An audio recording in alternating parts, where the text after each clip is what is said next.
भाद्र पूर्णिमा है।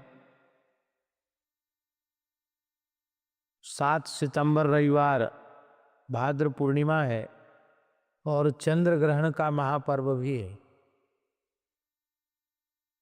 सूतक कल दोपहर 12:57 से और चंद्र ग्रहण का महापर्व भी है। सूतक कल दोपहर 12:57 से सूतक आरंभ हो जाएगा। मोटा मोटी समझना चाहिए कि 12:30 से सूतक का काल आरंभ हो जाएगा। वैसे 12:57 समय है, लेकिन अपने को 12:30 से मानना चाहिए, जिससे कि सूतक के पूर्व की जो तैयारी है वो 12:30 तक कर लें। अपनी शिखा में कुशा धारण कर लें, जो भी सूखा सामान है उसमें कुशा डाल दें, अन्न है उसमें कुशा डाल दें और सूतक के काल में जो रुग्ण हैं उन रुग्ण को, रोगियों को फल जल आदि ले सकते हैं, अन्न नहीं लेना चाहिए। ग्रहण काल में सर्वथा जल भी नहीं लेना चाहिए, मलमूत्र का त्याग भी नहीं करना चाहिए और रात्रि को 9:57 पर चंद्र ग्रहण का स्पर्श हो जाएगा। मध्यकाल रात्रि 11:42 पर होगा और मोक्ष काल रात्रि को 1:29 पर होगा। तो ग्रहण के स्पर्श से अर्थात रात्रि को 9:57 से रात्रि को 1:29 तक एक आसन से बैठकर अपने गुरु मंत्र का जप करना चाहिए।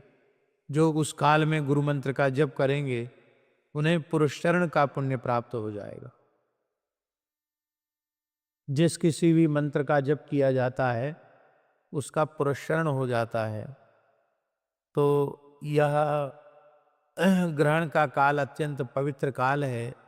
इसमें शयन नहीं करना चाहिए, भोजन नहीं करना चाहिए, स्त्री का स्पर्श नहीं करना चाहिए सकाम भाव से। स्त्री हो पुरुष हो सबको सावधान होकर के साधन करना चाहिए, क्योंकि ग्रहण काल का पुण्य अक्षय होता है।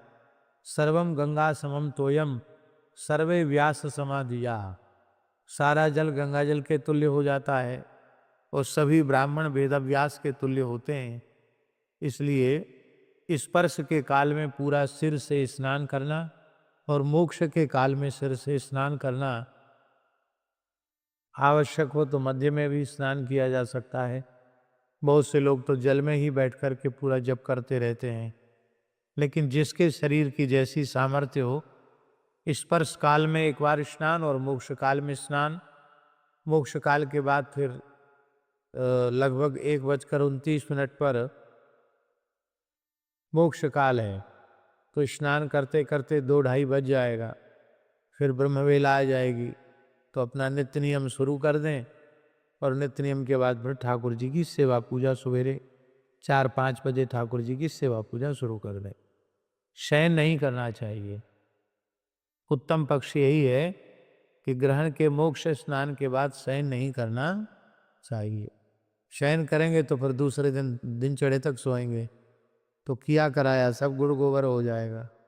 इसलिए फिर रात्रि को शयन नहीं करना चाहिए। 1:30 बजे के बाद स्नान करके अपना नित्य नियम करके, क्योंकि ग्रहण के बाद बहुत कुछ आवश्यक शुद्धि भी होती है। कपड़े धोना, धुलाई, सफाई सब होता है कार्य, यज्ञोपवीत बदलना। फिर भगवान का अपना नित्य नियम करते करते भगवान के उठाने का समय हो जाएगा। 3 बजे से भगवान की 4 बजे से सेवा शुरू कर दें। प्रेम से भगवान की सेवा करें। जिनको आवश्यक हो शरीर की दृष्टि से वो दिन में मध्याह्न में 1 घंटे 1.5 घंटे सो लें, पर्याप्त है। तो ये ग्रहण का काल व्यर्थ नहीं करना चाहिए, ग्रहण की सूचना।